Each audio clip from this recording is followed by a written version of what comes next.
Welcome to GMAT Tuesdays. As you can see, things are very different. We have a very special GMAT Tuesdays because we have Bhavin, the CEO of Magoosh here, and we're going to have a conversation about business school and preparing to get into business school by taking the GMAT.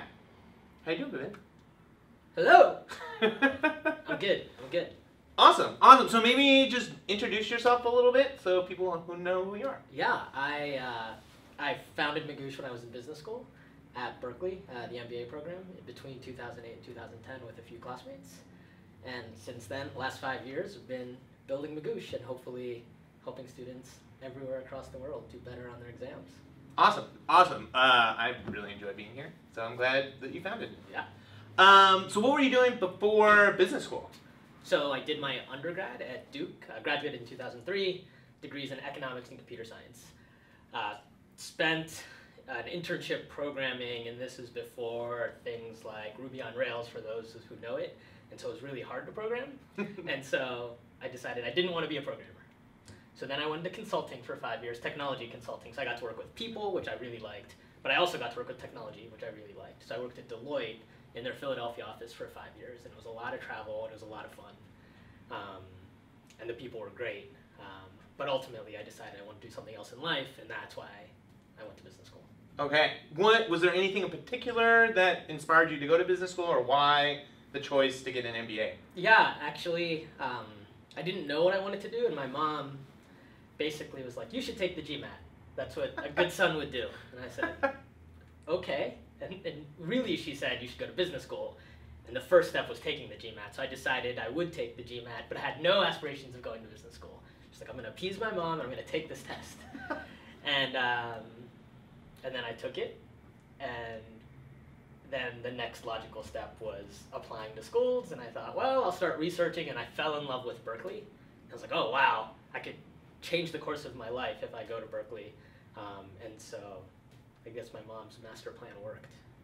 Cool. If you don't mind sharing, what'd you get on your GMAT? I got a 750. So I got a 49 on quant and a 42 on verbal. Cool. It's a great score. I actually took 3 GMATs, only one official, but 3 GMATs in 24 hours. Wow. So I took one Thursday night. My exam was Friday evening. I took one Thursday night, one of the MBA.com ones, and I got a 750, 49, 42. This is why the GMAT prep tests are the most accurate. This is one data point. Mm-hmm. Then I thought, oh, I should really study again because the GMAT prep test was much harder than the study materials I've been using before. So I thought I better take the other one. And so I took it the morning before I took my actual GMAT. That's crazy. And I got a 770. I think I got a 5144. Wow. And so then I thought, oh, wow, I'm going to do well, I think. And then I walked out of the test with a 750. And being a competitive person, I was just kind of bummed that I didn't get the 770. But, I mean, the 750 is a great score. And, yeah, so I was really happy. Cool. So let's talk a little bit about business school. What were some of the highlights of going to Haas and being in business school? Yeah, Haas was amazing. Just loved it. It was a small class. It's 240 students per class, so even if you don't know everyone intimately, you know who they are, and you've had at least a short conversation with every other student. Mm-hmm. It's a very collaborative atmosphere. So even though Haas and many other business schools are graded on a curve, people were willing to help other students as much as possible. We had people who had waived out of classes like accounting who would then help other students with their homework.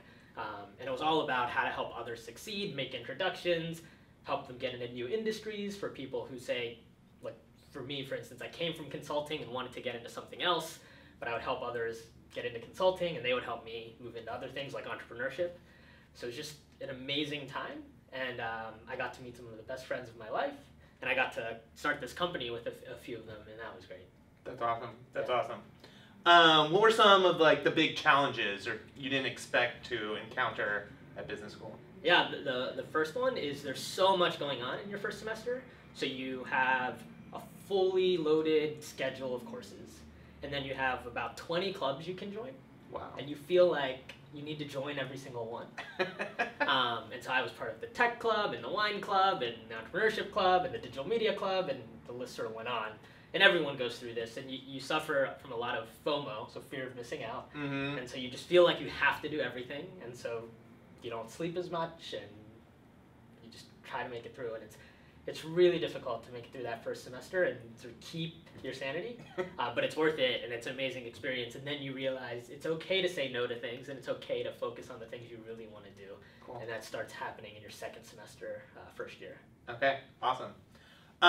What's something that you learned at business school that you wouldn't have learned otherwise? Like, what is a skill or something that you took away that you can't get anywhere else? Oh, well, something that I learned, you might be able to get it other places, but a few things I learned. One is first semester they had this public speaking class where you had to every week give a talk about a topic in front of your classmates, in front of a handful of your classmates, and I really didn't like public speaking. So it really just forced me to get out there and talk. So I certainly probably could have gotten it somewhere else, but I was forced to do it. Mm-hmm. Another just more general answer is you have a class full of classmates with amazing amounts of experience.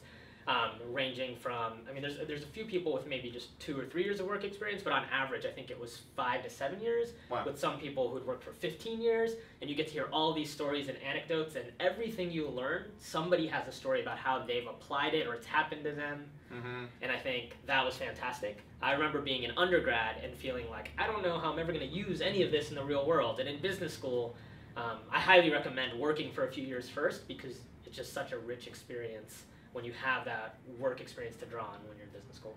Cool, cool. So 2 more questions. What would you be doing if you weren't a co-founder and CEO of Magoosh? I can't answer that. This is just, I don't know. This is it. This is amazing. Awesome, you're doing what you want. Yeah, I'm doing what I want, and if I weren't doing this, I'd find a way to do it. Great. And what is your spirit animal? Oh, I don't, maybe a dolphin? Oh! Wait, you like dolphins? That is my spirit animal. Alright, I'm gonna pick a different one. Maybe a monkey? Okay. I've always liked monkeys. Excellent. Well, thank you, Bhavin, for sitting down and chatting with us. I'm sure this helped a lot of people out there. And come back next week and we'll do normal GMAT Tuesdays. Be excellent to the universe. Bye.